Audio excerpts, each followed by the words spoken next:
Capítulo 19. Una opinión derrengado por su vigilancia llena de ansiedad, el señor Lorry se quedó dormido en su puesto de observación y a la 10ª mañana se sintió despertado por un rayo de sol que entraba en la estancia. Se restregó los ojos y se puso en pie, pero creyó que aún dormía, porque al mirar a la habitación del doctor vio que la banqueta y las herramientas estaban en un rincón. El doctor leía atentamente junto a la ventana, vestido como de costumbre, y a excepción de que su rostro estaba muy pálido, nadie hubiese advertido ninguna cosa extraña en él. Pero las dudas que sintiera el buen señor Lorry quedaron disipadas por la presencia de la señorita Pross, la cual le dirigió algunas palabras en voz baja referentes al cambio que había experimentado el doctor. Y así convinieron en que no le dirían una palabra hasta que llegase la hora de la comida y que entonces el banquero se presentaría al doctor como si nada hubiera ocurrido. En efecto, el señor Lorry se presentó a la hora de comer, llamaron al doctor como de costumbre y éste acudió al comedor. El señor Lorry, deseoso de no alarmar a su amigo, dio a entender en la conversación que el matrimonio de Lucía había tenido lugar el día anterior, pero luego hizo una ligera alusión al día en que se hallaban de la semana, y eso pareció intranquilizar al doctor. Pero, por lo demás, estuvo tan sereno y apacible como de costumbre y el señor Lorry resolvió llevar a cabo el plan que se había trazado. Una vez se quedaron solos, el banquero dijo a su amigo: «Mi querido Manette, deseo conocer vuestra opinión confidencial acerca de un caso muy curioso que me interesa sobremanera». El doctor miró sus manos, manchadas por su reciente trabajo, y pareció dispuesto a escuchar con la mayor atención. «Se trata de un querido amigo mío, doctor Manette», continuó el señor Lorry. «Por eso busco vuestro consejo en beneficio de él y de su hija, pues tiene una hija, querido doctor». «Si no me equivoco», dijo el doctor en voz baja, «se trata de algún choque mental». «Precisamente». «Haced el favor de darme toda clase de detalles». El señor Lorry observó que su amigo le entendía perfectamente y continuó diciendo: «En efecto, mi querido Manette, mi amigo sufrió un choque mental hace ya mucho tiempo, choque que afectó su mente. No sé cuánto tiempo estuvo sufriendo su desgracia, porque mi amigo lo ignora por completo. El caso es que se repuso, aunque mi amigo ignora cómo, pero ha llegado a ser un hombre normal, inteligente, capaz de dedicarse a trabajos intelectuales y de aumentar sus conocimientos, que ya eran notables. Pero, por desgracia, ha habido una ligera recaída». «¿De qué duración?», preguntó el doctor en voz baja. «De 9 días con sus noches». «¿Qué hizo vuestro amigo en ese tiempo?». «Si no me equivoco haría lo mismo que cuando había perdido su inteligencia». «Precisamente». «¿Lo visteis, antiguamente, dedicado a la misma ocupación?». «Una vez tan solo». «¿Observasteis si hacía lo mismo en su recaída?». «Creo que obraba exactamente de la misma manera». «Me habéis hablado de su hija. ¿Está enterada de la recaída?». «No. Se le ha ocultado por completo y creo que no lo sabrá nunca. Solamente estamos enterados yo y una persona en la que puedo fiar por completo». «Habéis obrado perfectamente», dijo el doctor estrechando la mano de su amigo. «Ahora bien, mi querido Manette, ya sabéis que soy hombre de negocios y, por lo tanto, incapaz de ver claro en asuntos tan difíciles. Necesito vuestro consejo y vuestra opinión acerca de las causas que originaron esta recaída. ¿Creéis que haya peligro de que sobrevenga otra? ¿Podría evitarse? En caso de que ocurriera a pesar de todo, ¿cómo puede tratarse? ¿Qué puedo hacer en obsequio de mi amigo? Probablemente con vuestra sagacidad, vuestros conocimientos y vuestra inteligencia, podréis darme el remedio que busco». «Creo muy probable», dijo el doctor después de ligera pausa, «que vuestro amigo temía ya la recaída». «¿Lo creéis así?». «En efecto. No podéis tener idea del peso que en la mente del enfermo tienen esos temores y de cuán difícil es obligarles a hablar del motivo de su preocupación. ¿No creéis que sería para él un alivio confiarse en otra persona? Es probable, pero ya os he dicho que casi no es posible que se decida a ello». «¿Y a qué podéis atribuir su ataque?», preguntó el señor Lorry. «Desde luego se puede atribuir a que despertaron los recuerdos que fueron causa de su enfermedad. El paciente trataría de resistir, pero no le fue posible conseguirlo». «¿Creéis que mi amigo puede recordar lo que hizo durante su recaída?». El doctor meneó la cabeza y miró a su alrededor. Luego contestó: «Absolutamente nada». «Veamos ahora, mi querido doctor, ¿cuál es vuestra opinión acerca del porvenir?». «Tengo las más firmes esperanzas acerca de él. ya que el cielo quiso que recobrase la lucidez tan pronto, crea que ha pasado lo peor para él. Perfectamente. No sabéis cuánto me contenta eso. Pero quisiera conocer vuestra opinión acerca de otros 2 puntos. Os escucho. El primero es el siguiente: mi amigo es hombre muy estudioso, enérgico y trabaja constantemente para adquirir nuevos conocimientos en su carrera. ¿No creéis que trabaja demasiado? No lo creo. Probablemente es mejor que su mente esté siempre ocupada. Y creo que más bien le conviene el estudio y el trabajo. El segundo punto que deseo consultaros es este: la ocupación que reanudó mi amigo en su ataque, del que felizmente se ha repuesto, es la de herrero, eso es, de herrero. En sus tiempos de desgracia tenía la costumbre de trabajar en una pequeña forja y mientras duró su recaída volvió a trabajar en ella. ¿No creéis que hace mal conservándola a su lado? El doctor no contestó, pero se pasó la mano por la frente. Siempre la ha tenido en su habitación, continuó el señor Lorry. ¿No sería mejor que la tirase de una vez? El doctor no contestó inmediatamente, pero luego dijo: es muy difícil explicar ciertas cosas. El pobre enfermo había deseado tanto, en un tiempo, que se le dejara trabajar, para olvidar con el trabajo el dolor que lo agobiaba, que, sin duda, no se ha resuelto a alejar de sí lo que tanto consuelo le dio durante largos años de dolor. Y aún ahora, ya restablecido, al pensar en la posibilidad de que necesitara ocuparse en el mismo trabajo sin hallar las necesarias herramientas, siente terror comparable solamente al que causaría a cualquiera el verse separado de su hija. Perdonadme si insisto, pero ¿no creéis que la conservación de esas herramientas contribuye al recuerdo de las ideas con ellas relacionadas? El doctor guardó silencio, pero a los pocos instantes dijo: haceos cargo de que se trata de un antiguo amigo. A pesar de eso, creo que mi amigo hace muy mal en conservar esos objetos, exclamó el señor Lorry con mayor firmeza al advertir que se debilitaba la resolución del doctor. Estoy seguro de que le es perjudicial y que por el amor de su hija debería separarse de ellos. Por el amor de su hija puede autorizarse que se los quiten, contestó el doctor después de dudar un poco, pero yo, en vuestro lugar, no me llevaría la fragua y las herramientas mientras él estuviera presente. Quitadlo todo cuando él no esté. El señor Lorry se conformó y así terminó la conferencia. Pasaron un día en el campo y el doctor acabó de restablecerse. Pasó muy bien los 3 días siguientes y al cuarto marchó a reunirse con Lucía y su marido.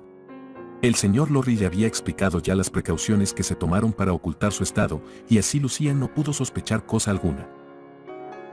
Por la noche del día en que el doctor salió de Londres, el señor Lorry se encaminó a la habitación del padre de Lucía, provisto de una cuchilla, de una sierra, de un formón y de un martillo, escoltado por la señorita Pross que llevaba una luz. Y allí, después de haber cerrado la puerta y con el mayor misterio, como si se dispusieran a cometer un crimen, el señor Lorry destrozó la banqueta, alumbrado por la señorita Pross. Luego quemaron las astillas en la cocina y las herramientas y los zapatos fueron enterrados en el jardín. Y tanto el señor Lorry como la señorita Pross, mientras estaban ocupados en su tarea, llegaron a creerse y casi a parecer cómplices de un crimen horrible. Capítulo 20. Una súplica. Cuando regresaron los recién casados de su viaje, la primera persona que acudió a felicitarles fue Sidney Carton. No parecía haber mejorado de traje, de ademanes ni de aspecto, pero se advertía en él cierta expresión de fidelidad que llamó la atención de Carlos Darnay. Sidney aprovechó la primera oportunidad para hablar a solas con Carlos, y en cuanto lo hubo llevado al hueco de una ventana le dijo: «Señor Darnay, tengo los mayores deseos de que seamos amigos». «Me parece que lo somos ya», contestó Darnay.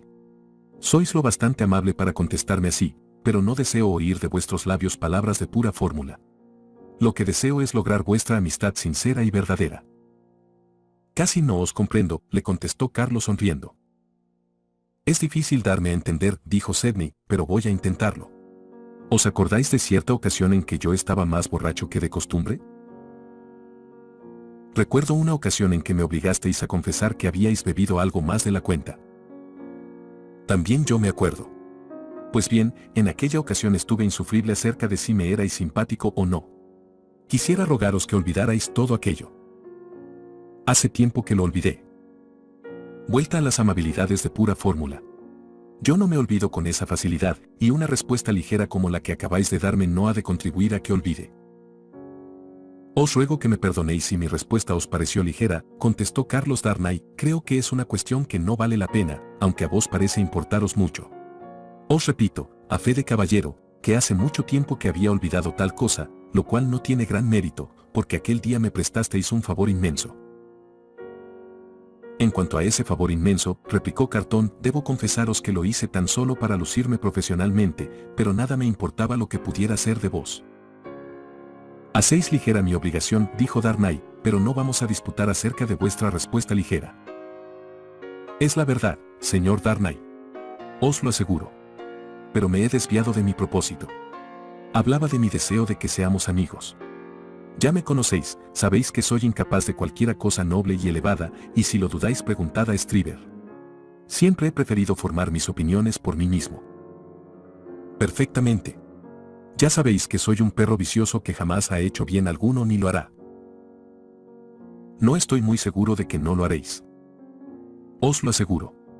Pero vamos al asunto.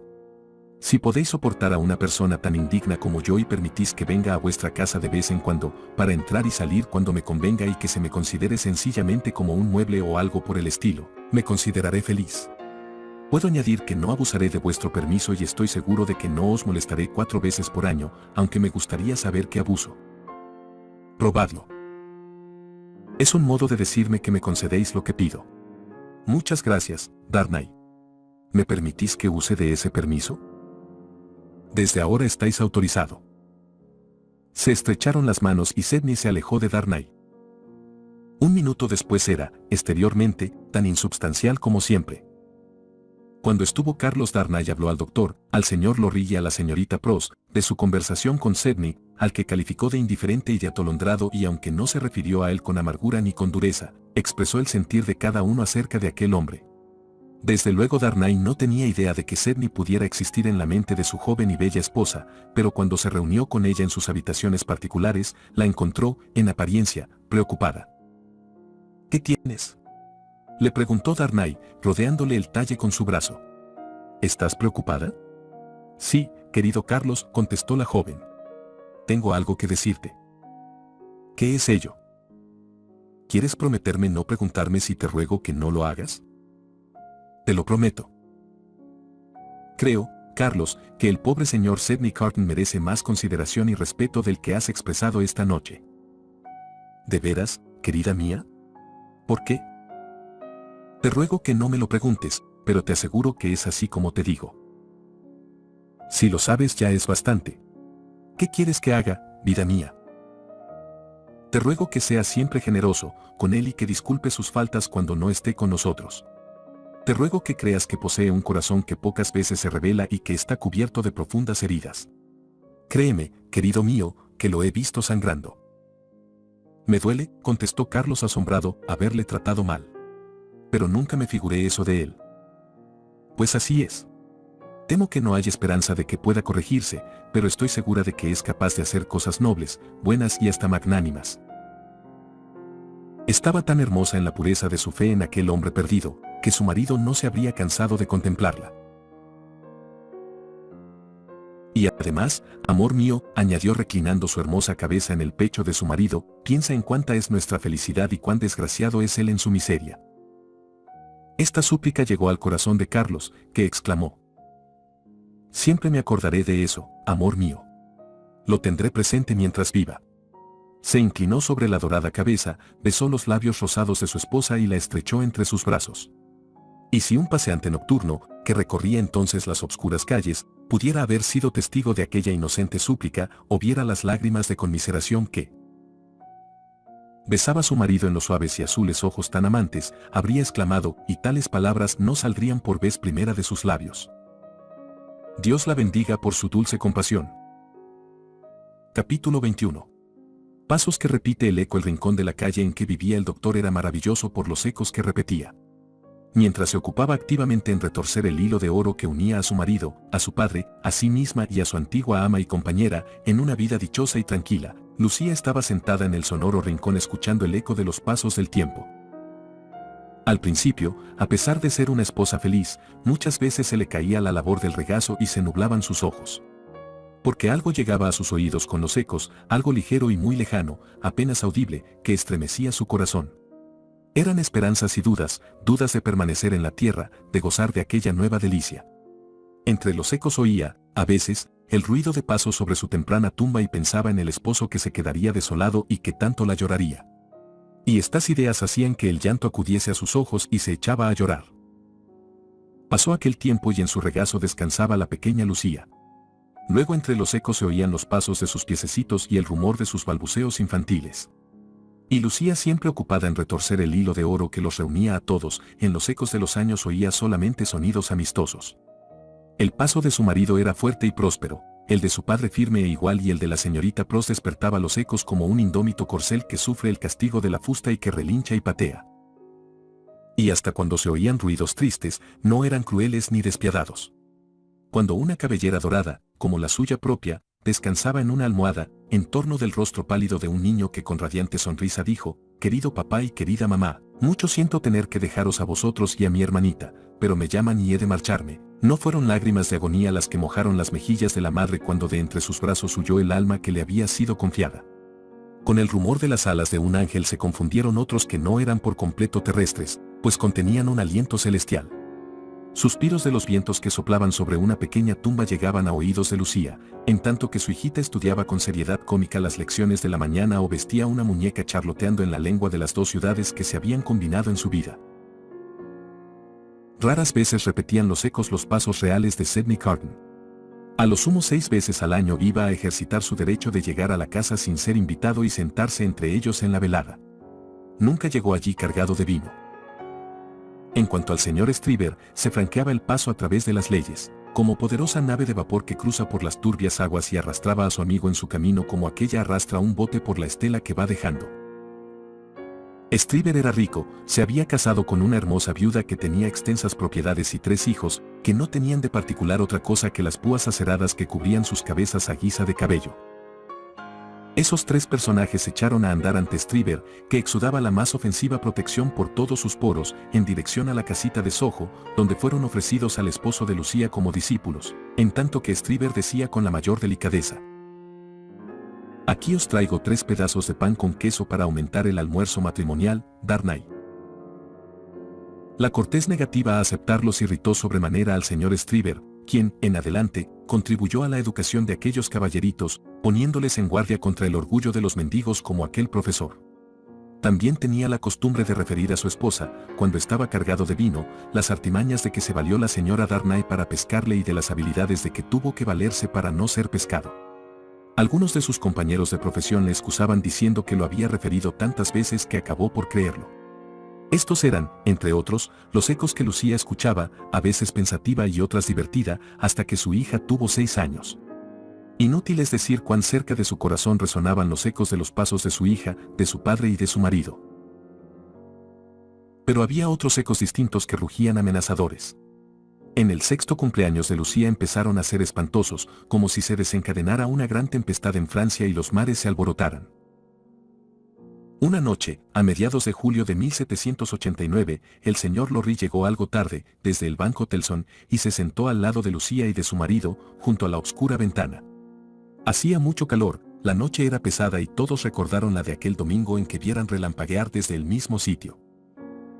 «Empiezo a creer», dijo el señor Lorry echándose la peluca hacia atrás, «que pronto tendré que pasar la noche en el banco.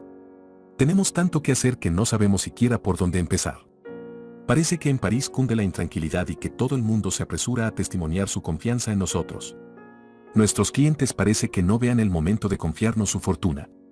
Positivamente, entre muchos de ellos reina la manía de mandar dinero a Inglaterra». «Esto es un mal síntoma», dijo Darnay. «Es cierto, aunque no conocernos la causa. La gente apenas raciocina. Sin embargo, ya sabéis cuán cargado y amenazador está el cielo». «Lo sé».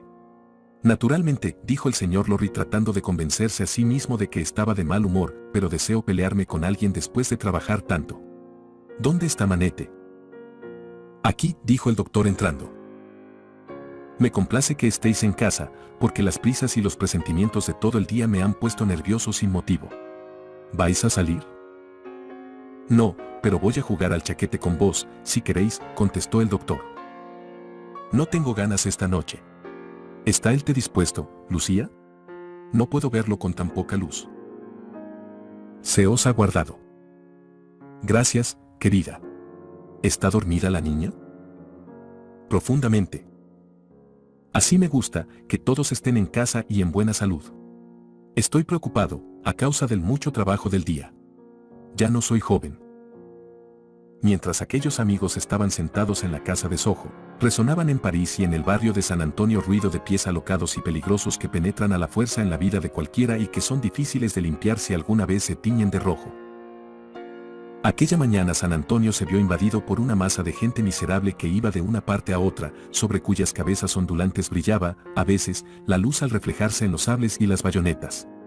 Tremendo rugido surgía de la garganta de San Antonio y se agitaba en el aire un verdadero bosque de armas desnudas, como ramas de árboles sacudidas por el viento invernal. Todos los dedos oprimían con fuerza un arma o cualquier cosa que sirviera de tal. Nadie habría podido decir quién se las daba ni de dónde procedían, pero en breve se distribuyeron mosquetes, cartuchos, pólvora y balas, barras de hierro y de madera, cuchillos, hachas, picas y toda arma que se pudiera encontrar o imaginar. Y los que no tenían otra cosa se dedicaban con ensangrentadas manos a sacar de las paredes las piedras y los ladrillos. Todos los corazones, en San Antonio, latían con el apresuramiento de la fiebre, y todo ser que tenía vida estaba dispuesta a sacrificarla.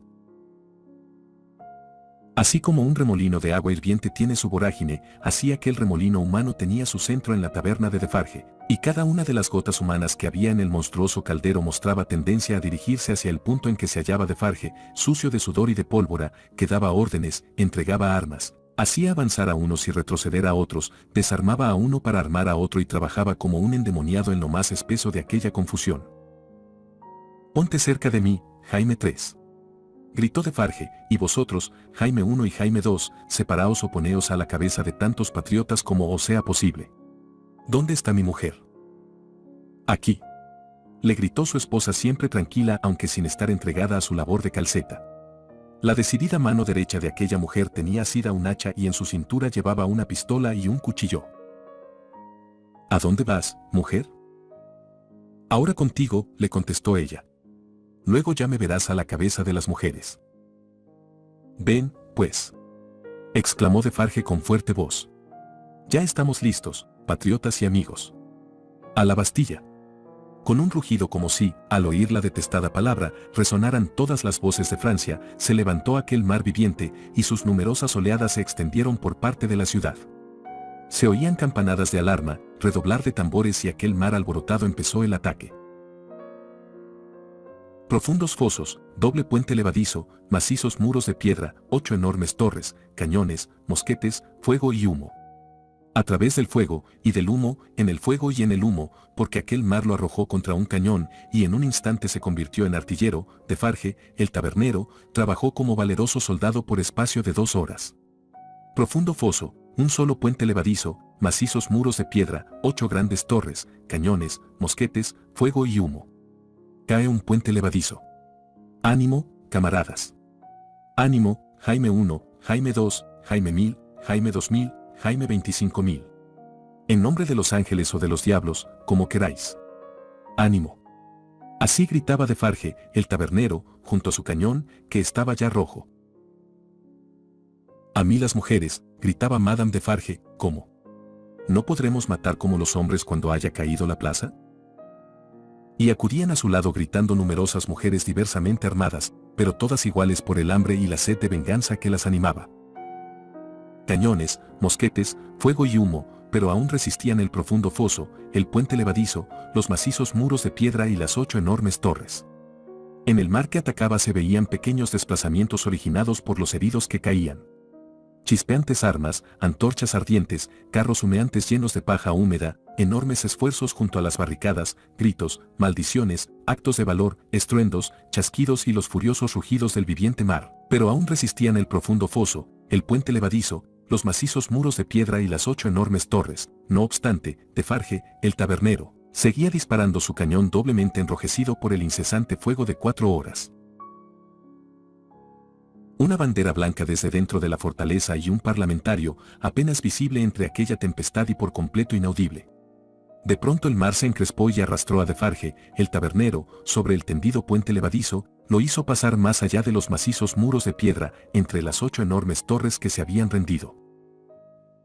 Tan irresistible era la fuerza del océano que lo arrastraba, que, para él, era tan impracticable respirar como volver la cabeza, como si hubiera estado luchando contra la resaca del Mar del Sur, hasta que, por fin, se vio dentro del patio exterior de la Bastilla. Allí, apoyado en una pared, hizo un esfuerzo para mirar a su alrededor. Cerca de él estaba Jaime III, y la señora Defarge, capitaneando a algunas mujeres, se hallaba a poca distancia empuñando el cuchillo. El tumulto era general, reinaba la alegría, la estupefacción y se oía un ruido espantoso. Los presos. Los registros. Los calabozos secretos. Los instrumentos de tortura. Los presos. Entre estos gritos y otras mil incoherencias, el grito más general entre aquel mar de cabezas era el de los presos. Cuando penetraron los más en el interior de la fortaleza, llevando consigo a los oficiales y amenazándolos de muerte inmediata si dejaban de mostrarles el más pequeño rincón, Defarge dejó caer su fuerte mano sobre el pecho de uno de aquellos hombres, ya de alguna edad, que sostenía una antorcha encendida, lo separó del resto y lo acorraló contra la pared. «Llévame a la Torre del Norte», ordenó. «Vivo».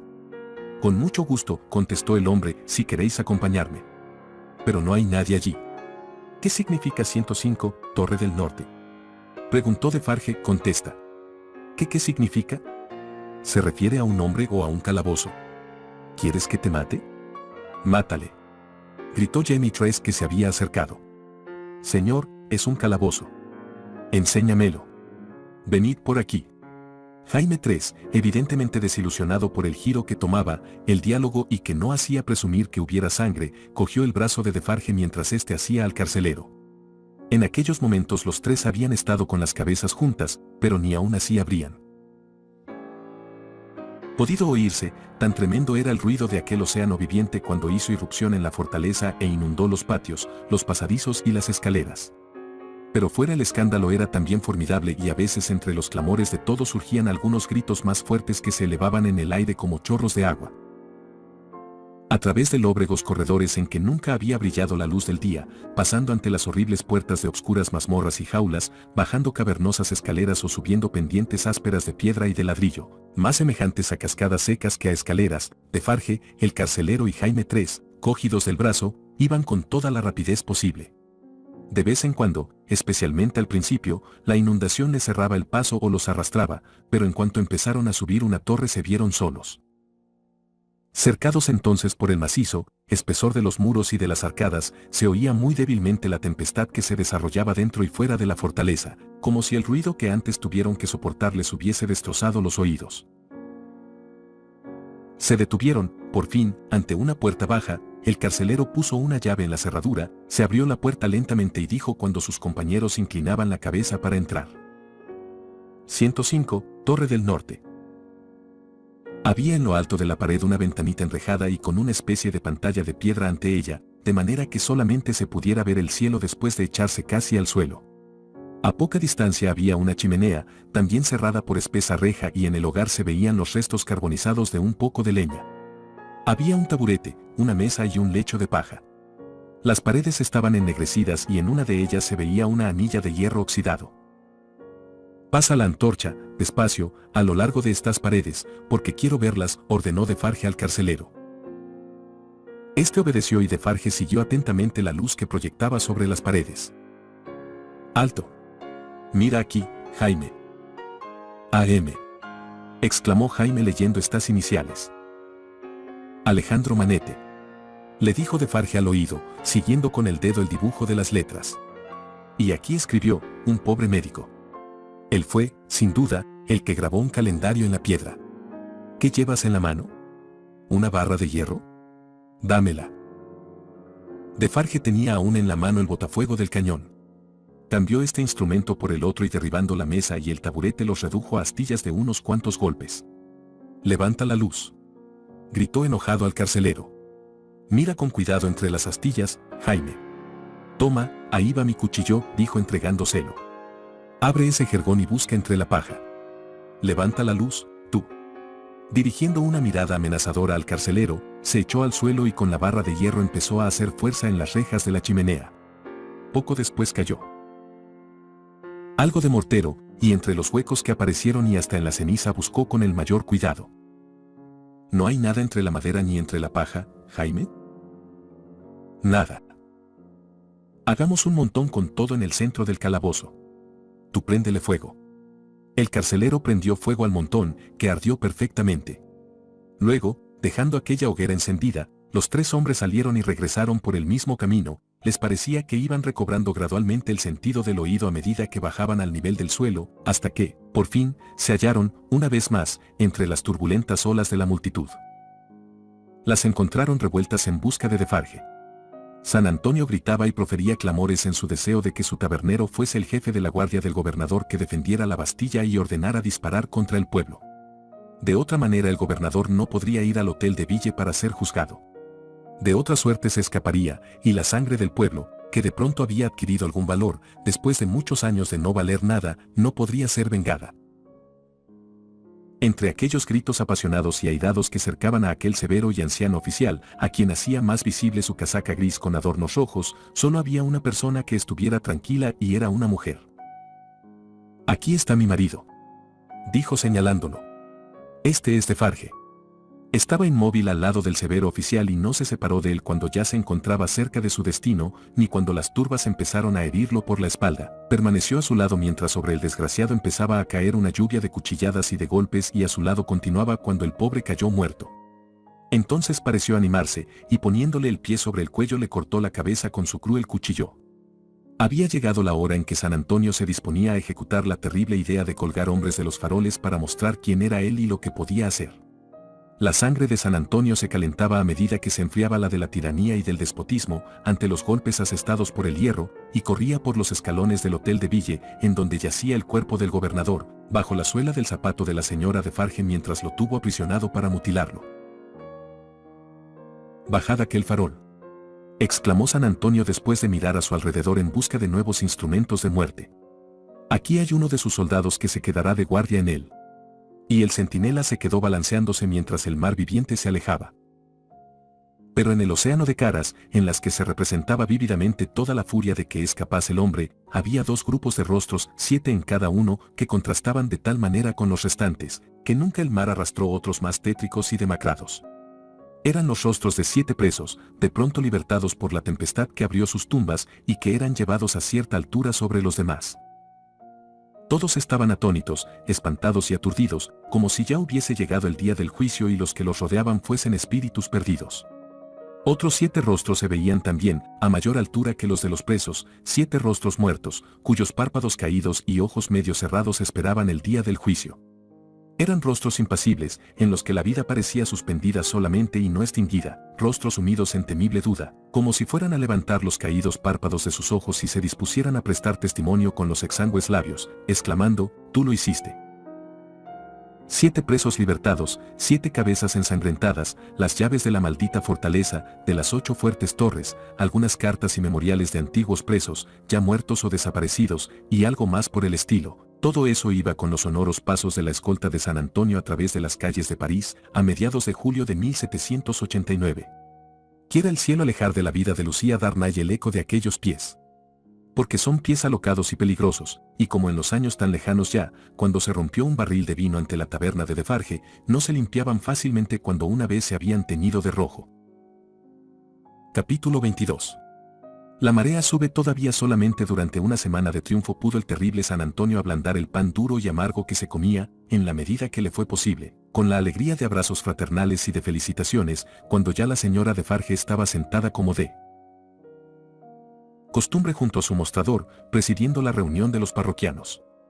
La señora Defarge no llevaba ya rosa alguna en el peinado, porque en una semana la gran hermandad de los espías se había vuelto muy circunspecta y no se atrevía a confiarse a la merced del santo. Los faroles que colgaban a través de las calles tenían para ellos un balanceo siniestro. La señora Defarge, cruzada de brazos, estaba sentada, vigilando la taberna y la calle. En ambas había algunos grupos de holgazanes, escuálidos y miserables, pero en su miseria se advertía la expresión del poderío que habían conquistado. Todas las débiles manos, que hasta entonces carecieran de trabajo, tenían ya ocupación constante en herir y matar.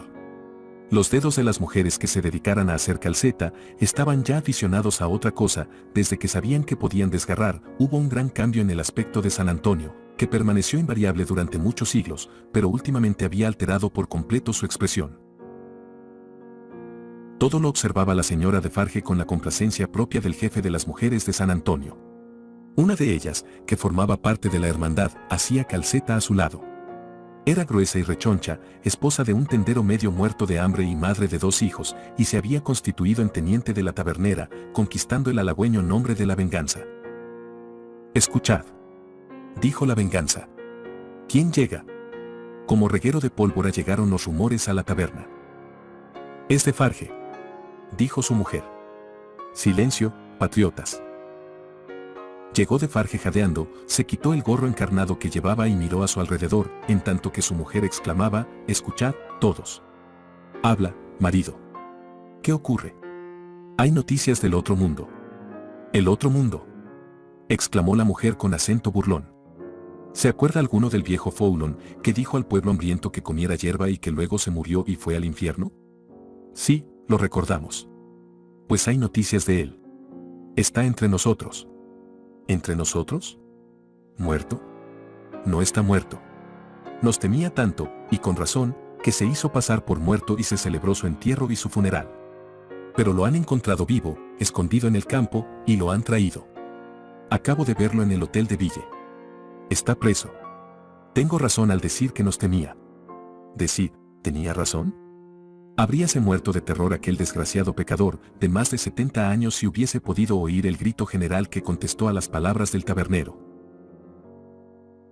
Hubo un momento de silencio. Se miraron marido y mujer, La Venganza se inclinó y se oyó el redoblar de un tambor. «¿Estamos listos, patriotas?», exclamó el tabernero. Instantáneamente apareció el cuchillo de la señora de Farge, el tambor redoblaba por las calles como si él y quien lo tocaba hubiesen aparecido por arte de magia, y La Venganza, profiriendo espantosos gritos y levantando los brazos, semejante, no a una, sino a 40 furias, iba de casa en casa para excitar a las mujeres. Terribles eran los hombres que, animados por la cólera, asomaban sus rostros por las ventanas haciendo las armas que estaban a su alcance, salían a la calle, pero el aspecto de las mujeres bastaba para helar la sangre del más valiente.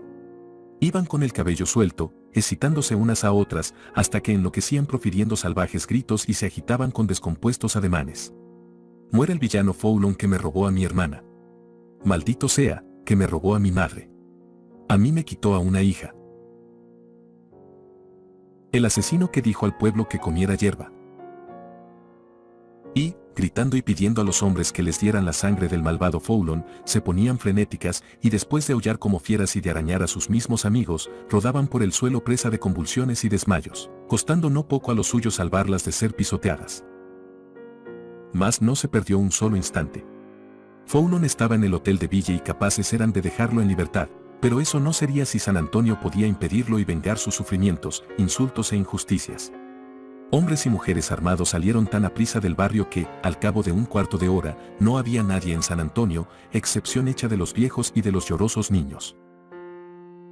Pronto llegaron a la sala del hotel de Ville en que se hallaba aquel viejo, feo y malvado. Los de Farge, marido y mujer, La Venganza y Jaime III estaban en primera fila y a poca distancia del objeto de sus iras. «Merad», dijo la tabernera señalando al viejo con la punta de su cuchillo. «Mirad al viejo villano atado con cuerdas. Lo mejor sería atarle a la espalda unas de hierba. Ja, ja. Que se la coma ahora». Estas palabras corrieron de boca en boca y fueron del gusto general, porque todos aplaudieron. Casi inmediatamente de Farge saltó la barrera que lo separaba del viejo y lo estrechó en mortal abrazo, en tanto que su mujer, que lo había seguido, agarró una de las cuerdas que sujetaban al preso. Enseguida se oyeron gritos de «sacadlo. Colgadlo de un farol». El desgraciado fue arrastrado hasta la calle. A veces se veía obligado a seguir de cabeza y otras se arrastraba sobre las rodillas.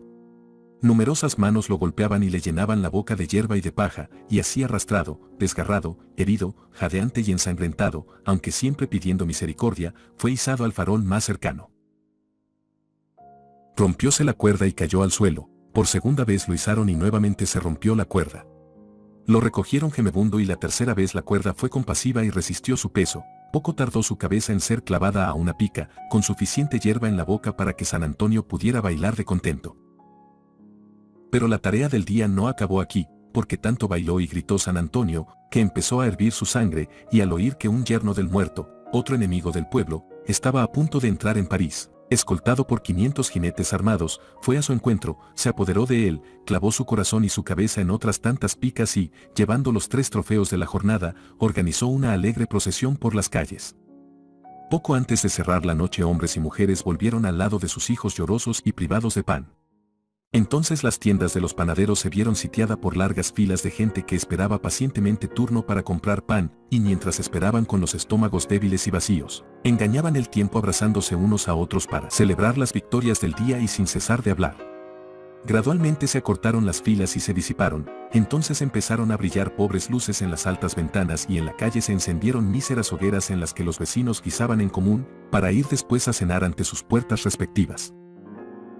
Pobres e insuficientes eran aquellas cenas, limpias de carne y de salsas que pudieran acompañar al mísero pan, mas la fraternidad humana había infundido mejor sabor en aquellas pobres viandas y encendió en ellos algunos destellos de alegría. Padres y madres que tomaron parte activa en lo peor de la jornada jugaban cariñosamente con sus desnutridos hijos, y los enamorados, a pesar del mundo que les rodeaba, se amaban y esperaban. Era ya casi de día cuando se retiraron de la taberna de Defarge los últimos parroquianos, y mientras el señor Defarge cerraba la puerta, dijo a su mujer: «Por fin llegó, querida». «Sí, casi», contestó su mujer. San Antonio dormía, los Defarge dormían y hasta la venganza dormía al lado de su tendero medio muerto de hambre y el tambor callaba. La de este era la única voz en San Antonio que no cambiara a pesar de la sangre y de la violencia. Capítulo 23. Estalla el incendio. Algún cambio hubo en la aldea de la Fuente, de la que salía todos los días el peón caminero para sacar de las piedras de la carretera los pedazos de pan que le servían para mantener su pobre vida. La prisión del Tajo ya no era tan temible como antes, la guardaban soldados, aunque no muchos, y algunos oficiales tenían la misión de guardar a los soldados, pero ninguno de ellos sabía lo que harían estos, a excepción de que no obedecerían lo que se les ordenase. La comarca estaba arruinada por completo. Todo era miserable, desde las cosechas hasta la gente. Monseñor, a veces dignísimo como persona, era una bendición nacional y daba un tono caballeresco a las cosas, pero como clase social era la causa de aquel estado de ruina, y no encontrando ya nada que morder, Monseñor se alejaba de un fenómeno tan desagradable como inexplicable.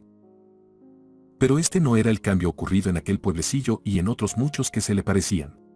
Durante muchos años Monseñor apenas se dignaba favorecer a sus vasallos con su presencia, excepto cuando iba a cazar animales u hombres.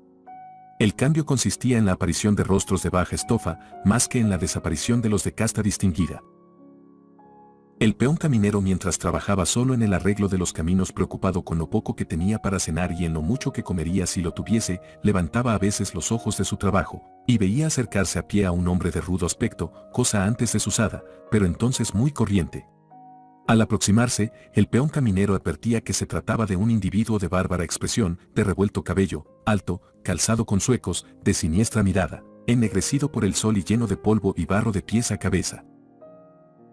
Un día del mes de julio se le presentó un hombre de estos mientras él estaba sentado en un montón de grava junto a un talud, abrigándose lo mejor que podía de una granizada que estaba cayendo. El hombre lo miró al pueblo en la hondonada, al molino y a la prisión del Tajo. Cuando hubo mirado todo eso, dijo en un dialecto casi ininteligible: «¿Cómo va, Jaime?»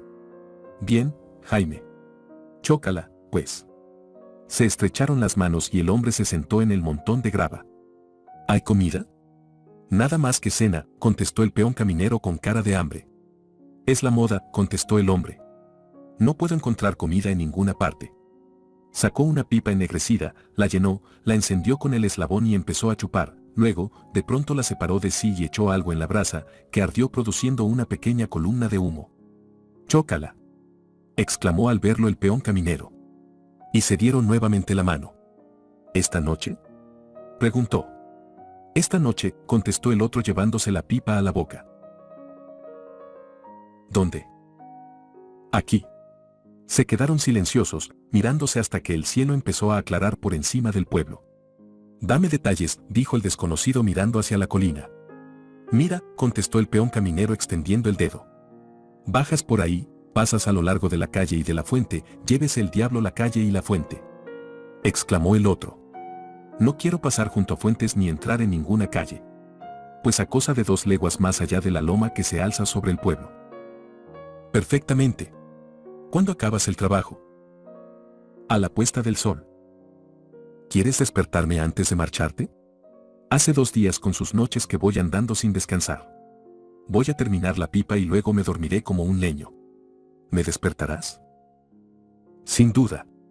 El caminante acabó de fumar la pipa, la guardó en el pecho, se quitó los zuecos y se echó sobre el montón de grava. Inmediatamente se durmió.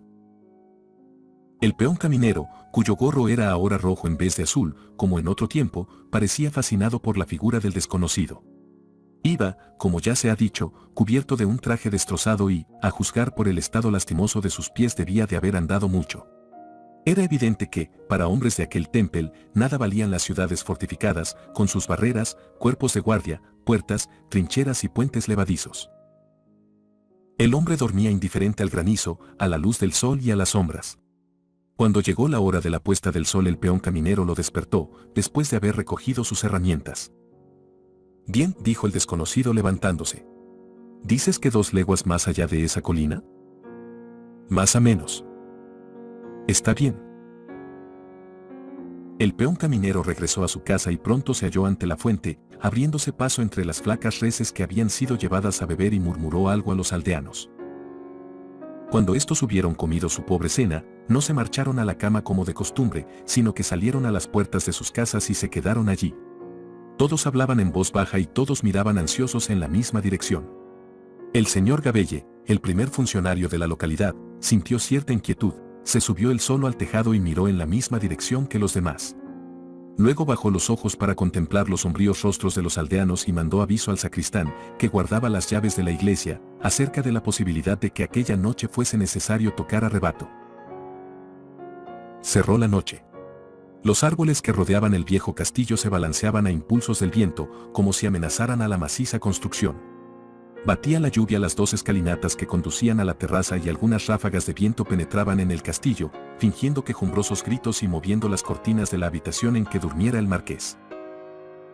De los 4 puntos cardinales avanzaban 4 desgreñadas figuras hollando la hierba y haciendo crujir las ramitas en dirección al patio del castillo. Brillaron luego 4 luces, se movieron en direcciones diferentes y todo quedó nuevamente oscuro. Pero no por mucho tiempo, porque pronto empezó el castillo a hacerse visible, con luz propia, como si se hiciera luminoso. Se elevó luego una llamarada por detrás de la fachada, apareciendo en los sitios abiertos de la misma, y en breve, por todos los huecos de la construcción, empezaron a salir llamas.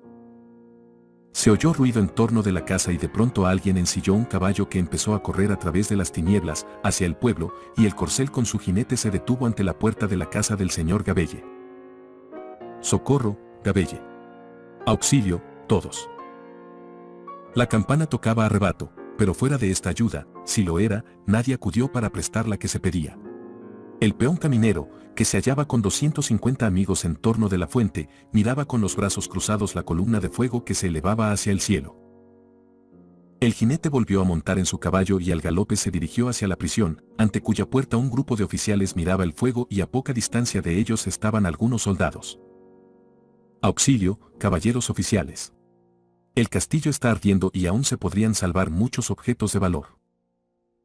Los oficiales miraron a los soldados que contemplaban el fuego, pero no dieron orden alguna y contestaron encogiéndose de hombros.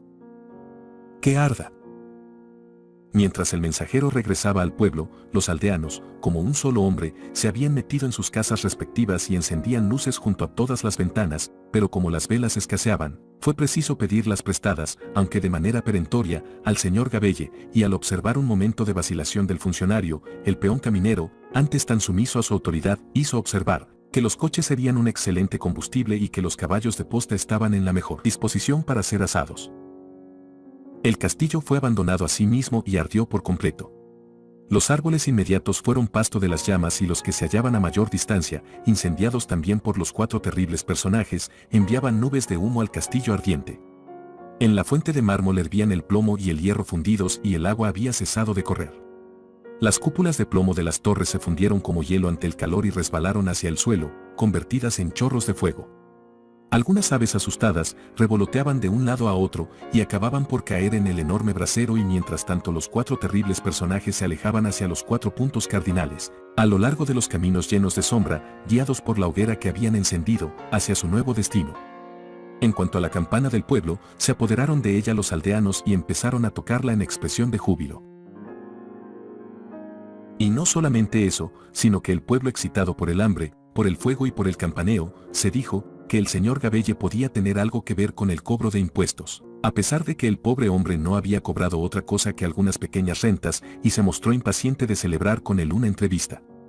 Rodeó, pues, su casa, lo invitó a salir para celebrar una conferencia, pero lejos de acceder el señor Gabelle, se fortificó en su casa para celebrar consejo consigo mismo.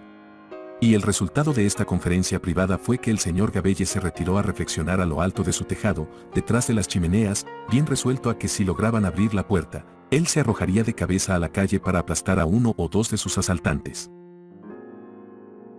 Es probable que el señor Gabelle pasara allí la noche, con el distante castillo sirviéndole de fuego y de bujía y los golpes a su puerta, combinados con el alegre campaneo de música. Eso sin tener en cuenta que había un maldito farol oscilante frente a su casa, que el pueblo se mostraba muy inclinado a bajarlo en su favor. Fue una noche bastante desagradable, mas, por fin, apareció la aurora, se dispersó el pueblo y el señor Gabelle pudo descender de su observatorio. En el radio de 100 de millas y a la luz de otras hogueras hubo aquella noche y otras noches otros funcionarios menos afortunados, a quienes el sol naciente encontró colgados en las calles, antes apacibles, en que había nacido y vivido, y también hubo otros pueblos y aldeanos menos afortunados que el peón caminero y sus amigos, pues perecieron a manos de los soldados. Pero los 4 terribles personajes recorrían rápidamente la comarca, hacia los 4 puntos cardinales, y por donde pasaban dejaban un rastro de llamas. Y no había funcionario capaz de calcular, gracias a las matemáticas, la altura de los patíbulos necesarios para apagar aquel incendio.